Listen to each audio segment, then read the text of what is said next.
We've looked at the craziest NBA trades that almost happened, but didn't quite go through, but today we're looking at the craziest free agency signings, where a player was going to or could have signed with a team, but something came up and it ended up not happening. If you thought some of the failed trades I've talked about were crazy, some of these are even better. Now in the NBA as we know it, LeBron James, Dwayne Wade, and Chris Bosh teamed up on the Heat in 2010 and created one of the greatest big threes in NBA history. But it was a very real possibility that could have been Carmelo Anthony instead of Chris Bosh. And it should have been too. The four of them all got drafted in 2003, so the rookie contracts all ended in 2006. And James, Wade, and Bosh all made the smart business move, signing 3-year deals, knowing that there would eventually be a lockout that would earn them more money. But Carmelo said he didn't understand the business side of things and that he wasn't going to turn down a 5-year contract to take a 3-year. And he should have for a few reasons, because it would have made him more money, and by 2010 he already wanted out of Denver anyways and requested a trade, right around when the 3-year that he could have had would have ended, which meant that LeBron, Wade, and Bosh's actual contracts were up.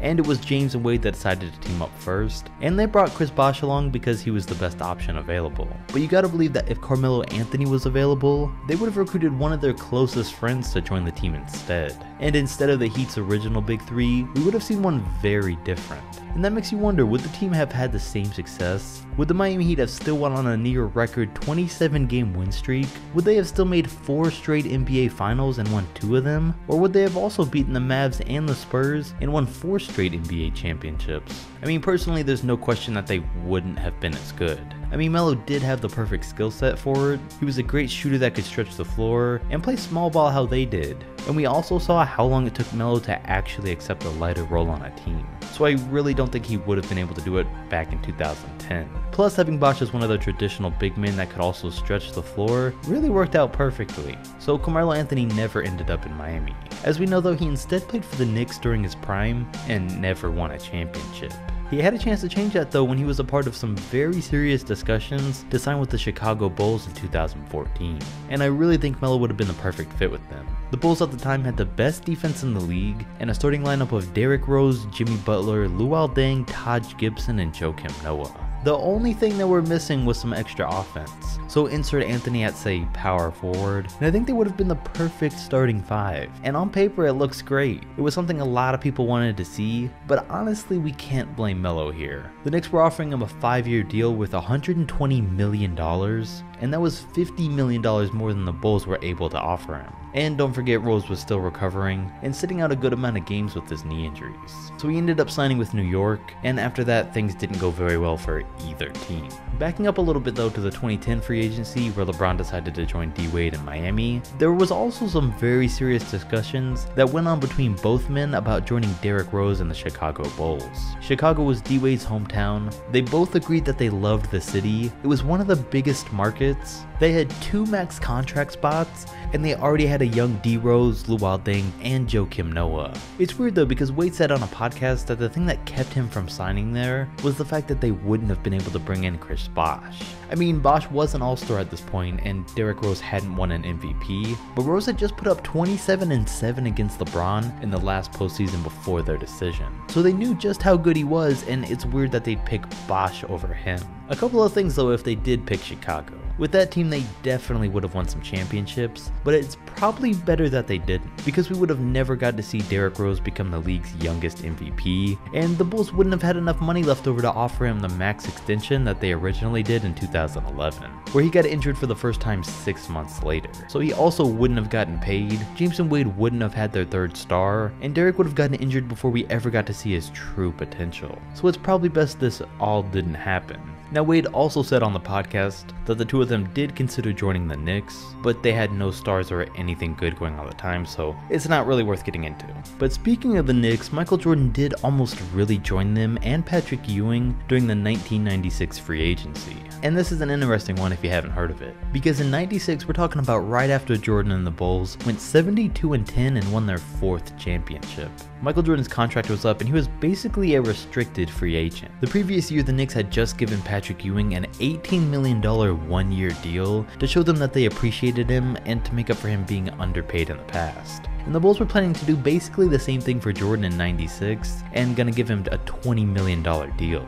And they weren't worried because the most another team could offer MJ was $10, maybe $15 million. But the New York Knicks found a loophole. They had $12 million in cap space, but the team was owned partly by a hotel company named ITT Sheraton. And if Jordan had signed with the Knicks, they planned to pay MJ $13 million to be the spokesperson for their company for the year. Now the NBA usually doesn't allow this at all, but at the time it was possible if it can be shown that the player's market value as a spokesman is that high. And in the case of Michael Jordan, he was well worth that kind of money for any company. Plus, it helped that the New York Knicks were David Stern's favorite team, so he allowed this to go through. The offer was for $25 million, and some of MJ's friends and family said that he would have never walked away from the Bulls and that this was just a way for him to get more money.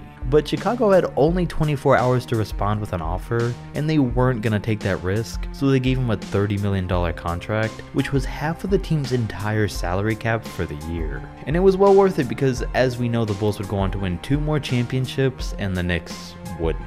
If they would have let him walk though, just imagine Patrick Ewing and Michael Jordan winning the NBA championship in 1997 and maybe even 98, ruining the Chicago Bulls' legacy with one sketchy offer. Another franchise's legacy that would have been completely altered with one signing is the Golden State Warriors. And we know they were already great without Kevin Durant, but there's no denying that KD joining the team gave them guaranteed success and changed the stigma around the team. And none of that almost ever happened, because KD actually came pretty close to signing with the Boston Celtics in 2016 instead of the Warriors. Now, I don't remember hearing too much about Boston being a real candidate, but apparently they really were, and Celtics co-owner said that he believed they lost in the finals of the KD sweepstakes. They met with Durant during the 4th of July weekend and brought in a bunch of their front office members along with Tom Brady to help try and convince him. And it almost worked. Kevin said that he told himself, alright, let's go, let's do this, after he met Brady. And right at the same time, Al Horford joined Isaiah Thomas in Boston, to the point where KD told Horford that he was definitely considering joining them. So no real word on just how close this was to actually happening, but in KD's words, it was pretty close. And just imagine if he had. IT may have never gotten injured, may still be a top point guard in the NBA today, and they may have even won a championship together. Or maybe Thomas still does get injured, and they still trade him to the Cavs for Kyrie Irving, which would have made Kevin and Kyrie teammates a lot faster. And they also would have had a real chance at a championship with the both of them on the Celtics. LeBron could have won more than one championship against the Warriors without KD in the finals, or he could have won none of them thanks to getting knocked out of the East by KD and the Celtics. And how good would the Warriors have continued to be without Kevin? A lot of unanswered questions that are all brought up thanks to one decision made by one skinny man. We got some more insight though on another Snakes free agency decision when Kobe Bryant almost went to the Chicago Bulls. Now the popular story here is that he demanded a trade there in 2007, but it never ended up working out. But there was a time before that where he was even closer to ending up in a Bulls uniform, when in 2004 the Lakers had just lost in the finals to the Pistons, and Shaq and himself couldn't coexist any longer.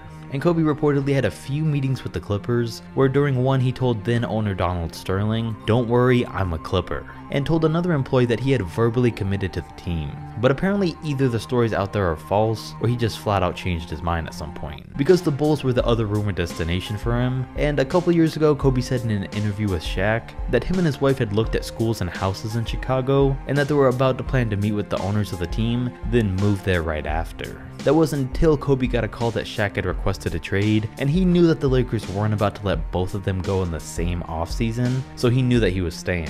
But if Shaq hadn't have requested that trade and would have stayed in LA, Kobe would have been in Chicago and things would have been a lot different. It's tough to say how things would have turned out though, because the Bulls' top players at the time were guys like Eddie Curry and Kirk Hinrich, and they didn't have any stars, but honestly it didn't matter, because Kobe said the only thing that he wanted to do was win a championship without Shaq, to prove that he didn't need him to do so.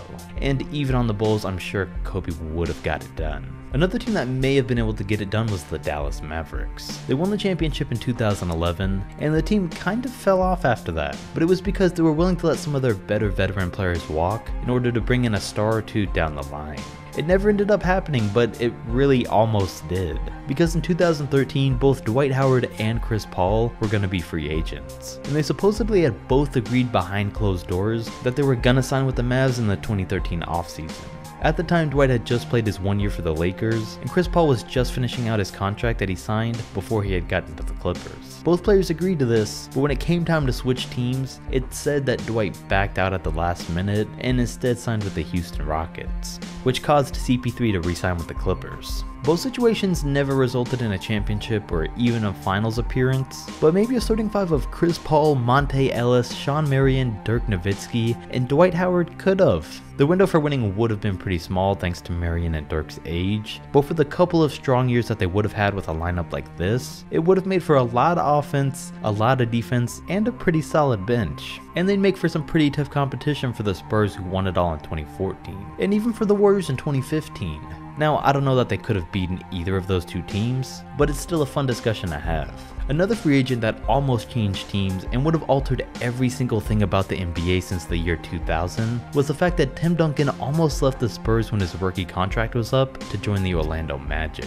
Tracy McGrady was on the team and Grant Hill had just joined it. T-Mac said, "Once Grant and I get here, this will definitely be the city. The East is locked up, and if Tim Duncan comes here, it's gonna be scary. We'll be playing the Lakers for years." And Duncan has said that he was extremely close to joining the team, but what Grant Hill, McGrady, and a lot of other people involved with the situation feel like was the moment that changed Tim's mind was at a dinner meeting where Duncan asked if players' spouses were allowed on the team playing, and Doc Rivers, who coached the team at the time, said no. And the entire mood of the dinner changed after that. I mean, just think, if he would have made one simple rule change to land one of the best power forwards in the NBA, who, keep in mind, at the time was only 24 years old, they would have had a big three of Grant Hill, Tracy McGrady, and Tim Duncan. I mean, it would have been more of a duo rather than a big three, because over the 7 years that Grant played for the Magic, he only averaged 28 games a season because of injuries, so he really would have been out of the equation. But still, a duo of T-Mac, who was scoring 30 points a game every season at the time, plus a young Tim Duncan, would have definitely been championship worthy. And that's gonna wrap up the video.